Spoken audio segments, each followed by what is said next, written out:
اسی زمانے میں بغداد میں ایک ماہر بڑھئی رہتا تھا۔ عمر کے آخری حصے میں اس نے ایک خوبصورت ممبر بنایا۔ جو بھی اس ممبر کو دیکھتا اس کی خوبصورتی کو دیکھتے ہوئے دانتوں میں انگلیاں دبا لیتا، اور پھر اس ممبر کی شہرت پھیلنے لگی، اتنی پھیلی کہ بغداد میں آنے والے ہر امیر شخص اس بڑھئی سے کہتا کہ یہ ممبر مجھے فروخت کر دو کہ اسے فلاں مسجد کو عطیہ کر دوں گا، لیکن بڑھئی کا ہمیشہ ایک ہی جواب ہوتا کہ نہیں جناب، یہ ممبر مسجد اقصی میں سجے گا۔ لوگ تعجب سے پوچھتے کہ بھائی مسجد اقصی تو عیسائیوں کے قبضے میں ہے۔ بڑھئی سب کی باتیں سنتا، پھر ایک ہی جواب دیتا، میرا بس اتنا ہی کام تھا، میں ایک فنکار ہوں، ممبر بناتا ہوں، کوئی بہادر جنگجو اٹھے گا اور القدس واپس حاصل کرے گا اور یہ ممبر اس کی زینت بنے گی۔ ممبر کی کہانی شہر میں بچے بچے کی زبان پر آ چکی تھی۔ پھر یہ کہانی ایک 7-8 سال کے بچے نے سنی، مگر وہ ممبر کی خوبصورتی سے زیادہ اس کے بنانے والے کے جذبے سے متاثر ہوا، اور پھر 40 برس بعد وہ ممبر اسی بہادر کے ہاتھوں سے مسجد اقصی میں نصب کیا گیا، جسے لوگ آج صلاح الدین ایوبی کے نام سے جانتے ہیں۔ صلاح الدین ایوبی کی پیدائش سن 1138 عیسوی میں کردستان میں ہوئی۔ آپ نسلاً کرد تھے۔ آپ کے والد کا نام نجم الدین ایوب تھا، جو قلعہ تقریت کے حاکم تھے۔ صلاح الدین ایوبی کا بچپن اور جوانی کی ابتدائی دور دمشق اور بالبک میں گزرا۔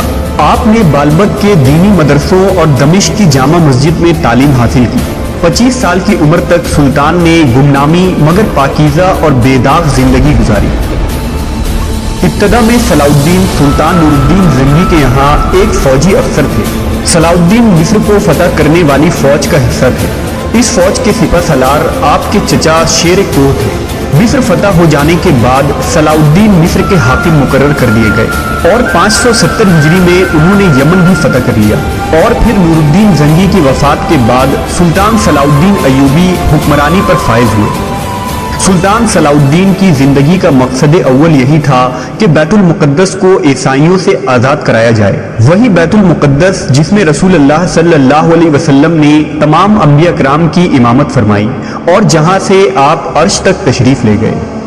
دراصل بیت المقدس تاریخی شہر یروشلم میں موجود ہے، جسے حضرت عمر ابن خطاب نے 638 عیسوی میں فتح کیا تھا۔ اس کے بعد سے یروشلم اسلامی سلطنت میں شامل ہو گیا۔ اسلامی سلطنت روز بروز مضبوط ہوتی چلی گئی اور یروشلم مسلم ثقافت اور آبادی والا شہر میں تبدیل ہو گیا۔ لیکن مسلمان خلیفہ نے تمام مذہبوں کے ماننے والوں کو بیت المقدس میں آ کر طواف اور زیارت کرنے کی اجازت دے رکھی تھی، اور یہ بھی اعلان کیا گیا تھا کہ اگر یہودی یا عیسائی زائرین یروشلم میں کچھ دن قیام کرنا چاہیں تو اس کی بھی انہیں اجازت ہے۔ لہٰذا انہوں نے بیت المقدس میں گانا بجانا اور رقص کرنا شروع کر دیا۔ اس وقت اسلامی ریاستیں سلجوق ترک کے ہاتھوں میں تھیں، لہٰذا سلجوقوں نے عیسائیوں سے گزارش کی کہ وہ بیت المقدس کے تقدس کا خیال کریں اور اس مقدس شہر کا احترام کریں، ورنہ ان کے خلاف سخت اقدامات اٹھائے جائیں گے۔ اسی دوران ایک عیسائی راہب پیٹر نے کچھ من گھڑت کہانیاں لوگوں کو سنائیں اور عیسائیوں کو اس بات کا یقین دلایا کہ مسلمان ان پر ظلم و تشدد کر رہے ہیں۔ اس نے اپنے ساتھیوں کے ساتھ برطانیہ، جرمنی، اٹلی، یونان اور تمام بڑے بڑے یورپی ممالک کا سفر کیا اور عیسائیوں کو مسلمانوں کے خلاف اکسایا۔ لہذا سن 1095 عیسوی میں عیسائی پوپ نے فرانس میں ایک کانفرنس منعقد کی، جس میں عیسائیوں پر زور دیا گیا کہ وہ اٹھ کھڑے ہوں اور یروشلم کو مسلمانوں سے آزاد کروائیں۔ انہوں نے اس جنگ کو مقدس جنگ کا نام دیا۔ اس دوران تمام یورپ میں ایک افواہ پھیلا دی گئی کہ حضرت عیسیٰ دوبارہ نازل ہو کر عیسائیوں کے تمام مصائب کا خاتمہ کریں گے، لیکن ان کا نزول اسی وقت ہوگا جب یروشلم کا مقدس شہر مسلمانوں کے قبضہ سے آزاد کرا لیا جائے۔ اس افواہ نے عیسائیوں کے مذہبی جوش میں بے پناہ اضافہ کر دیا۔ عیسائی مذہبی رہنماؤں نے اس بات کو عام کیا کہ اگر کوئی چور، بدماش اور بد کردار بھی بیت المقدس کی زیارت کرے گا تو وہ جنت کا مستحق ہوگا۔ لہذا اس عقیدے کی بنا پر ہر طرح کے لوگ بیت المقدس آنا شروع ہو گئے۔ اس جنگ میں 10 لاکھ صلیبیوں نے حصہ لیا، لہذا عیسائی فوج جتھوں کی شکل میں یروشلم کی طرف بڑھنے لگی۔ یہ لوگ جن ریاستوں سے بھی گزرتے، مزید عیسائی قبیلے کے لوگ ان سے آ ملتے، اور اس طرح ان کی تعداد بڑھتی چلی گئی۔ तकरीबन पूरा यूरोप हथियारों से लेस जोश व खरोश के साथ यरूशलेम की तरफ बढ़ रहा था। जब ये लोग यरूशलेम पहुंचे तो सल्जूक फौज से उनका सामना हुआ, लेकिन 40 दिनों के बाद सल्जूकों ने हथियार डाल दिए। ईसाई हमला आवर यरूशलेम में दाखिल हो गए और मुसलमानों के खून से होली खेली गई। तारीखी किताबों के मुताबिक यरूशलेम की गलियां टखनों तक खून में डूबी थी। पूरे शहर में मुसलमानों की लाशें बिखरी थी। बर्बरियत का ये आलम था कि मुसलमानों को उनके घरों के छतों से नीचे फेंक दिया जाता और उन्हें जिंदा जला दिया जाता था। तारीख में ऐसी जुल्म व बर्बरियत कहीं देखने को नहीं मिलती। मस्जिद मुसलमानों के खून और कटी हुई अज़ा से भरी हुई थी। 8 दिनों के उस मुहासरे में तकरीबन 60,000 मुसलमान कत्ल किए गए। शहर को फतह करने के बाद ईसाइयों ने पोप को यह खबर सुनाई कि हमने शहर फतह कर लिया है और हमने मुसलमानों का ऐसा खून बहाया है कि जब हम हजरत सुलेमान की इबादत गाह में दाखिल हुए तो हमारे पांव मुसलमानों के खून में धंसे हुए थे। यरूशलेम पर ईसाइयों के कब्जे के बाद पूरी मुस्लिम दुनिया परेशान थी, लेकिन खलीफा इतना कमजोर था कि कुछ न कर सकता था। जल्द ही यरूशलेम पर कब्जा करने वाले ईसाई फौज को पूरे यूरोप का सहारा मिल गया और उन्होंने फलस्तीन, शाम और उर्दू के इलाकों पर भी कब्जा कर लिया, जहां बेदरीग मुसलमानों का कत्ले आम हुआ, औरतों की असमत दरी की गई और तराबलस में मुसलमानों की उस अजीम लाइब्रेरी को जला दिया गया, जहां फलसफा और साइंस के मौज़ूआत पर तकरीबन 19 लाख किताबें मौजूद थीं। लेकिन हर उरूज को एक दिन ज़वाल है, लिहाजा हालात ने उस वक्त करवट ली जब सुल्तान सलाउद्दीन अय्यूबी मिस्र के हाकिम बने।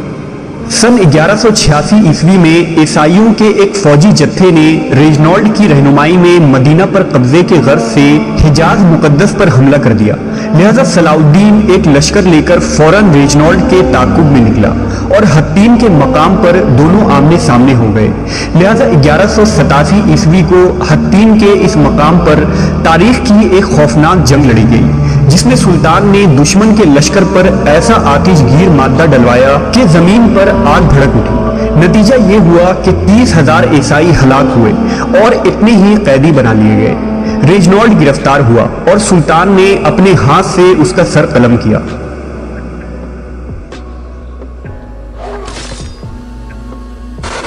हत्तीन की खबर आग की तरह ईसाई दुनिया में फैल गई और पूरे यूरोप में सलाउद्दीन का खौफ बैठ गया, जिसने मुट्ठी भर लश्कर के जरिया 60,000 ईसाइयों को धूल चटा दिया था। हत्तीन की फतह के बाद सुल्तान ने बैतुल मुकद्दस की तरफ रुख किया और 1 हफ्तों तक खूनरेज जंग के बाद ईसाइयों ने हथियार डाल दिए। बैतुल मुकद्दस पूरे 91 साल बाद दोबारा मुसलमानों के कब्जे में आया, लेकिन फतह के बाद सुल्तान सलाउद्दीन ने कैदियों के साथ मुनस्सिफाना सलूक किया। आपने हर किस्म की लूट मार से लोगों को मना किया, कत्ले आम को रोका, शहर में मौजूद तमाम ईसाइयों को माफी दे दी। रहमदिल सुल्तान ने फिदिया की निहायत ही मामूली रकम मुकर्रर की और जो लोग वो अदा न कर सके उन्हें बगैर अदायगी शहर छोड़ने की इजाजत दे दी गई। सुल्तान ने जिस तरह ईसाइयों और यहूदियों से बर्ताव किया था, इससे उसने मगरिब के लोगों के दिल जीत लिए। लेकिन यूरोप के सलीबी हाकिमों को यह शिकस्त मंजूर न थी, लिहाजा उन्होंने लड़ाई की तैयारियां शुरू कर दी। जर्मनी, इटली, फ्रांस और इंग्लिस्तान से फौजों पर फौजें फलस्तीन रवाना हुई। इंग्लिस्तान का बादशाह रिचर्ड शेरदिल 6 लाख फौज लेकर फलस्तीन पहुंच गया। मसीही दुनिया ने इससे पहले इस कदर लातादाद फौज अभी तक फराहिम न की थी। ये अजीमुशान फौज अक्का के बंदरगाह पर खड़ा था। उन्होंने अक्का को फतह कर लिया। अक्का की फतह के बाद सलीबियों ने फलस्तीन के बंदरगाह अस्कलान का रुख किया, जहां सुल्तान सलाउद्दीन अय्यूबी से उनका 12 मरतबा मुकाबला हुआ। इस मुकाबले में सुल्तान ने जवामर्दी और बहादुरी की मिसालें पेश की, लेकिन चूंकि किसी भी मुसलमान हुकूमत या खासकर खलीफा बगदाद से कोई मदद न पहुंची, लिहाजा सुल्तान को पीछे हटना पड़ा। इस दौरान में सुल्तान ने बैतुल मुकद्दस की तैयारियां मुकम्मल की, क्योंकि अब सलीबियों का अगला निशाना बैतुल मुकद्दस था।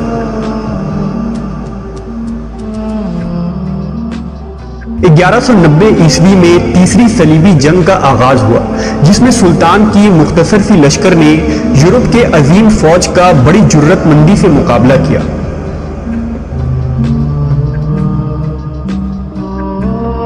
जब फतह की कोई उम्मीद बाकी न रही तो सलीबियों ने आखिरकार सुलह की दरखास्त की।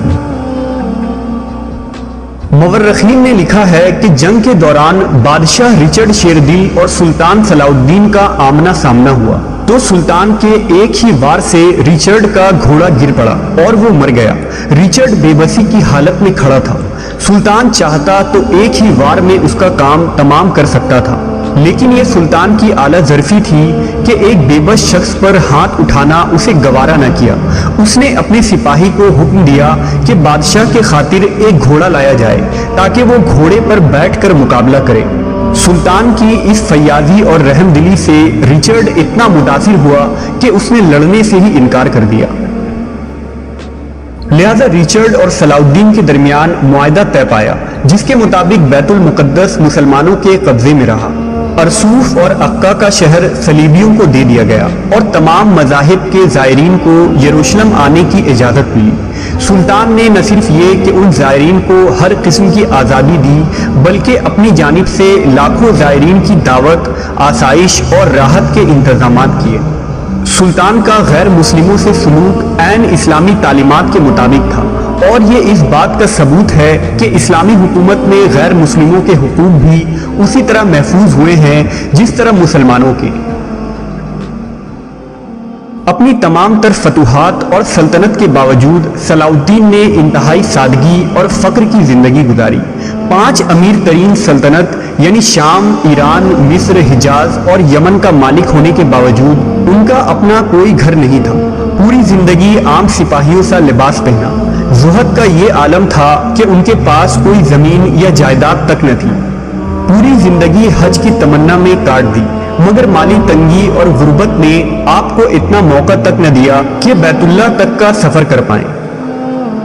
सन 1193 ईस्वी में 55 साल की उम्र में आपकी वफात हुई। वफात के बाद आपके घर से सिर्फ 47 दिरहम बरामद हुए, जिस रकम से उनकी तदफीन तक नहीं हो सकती थी। चुनांचा आपके कफन दफन के अखराजात दमिश्क के काजी ने अपनी जेब से अदा किए।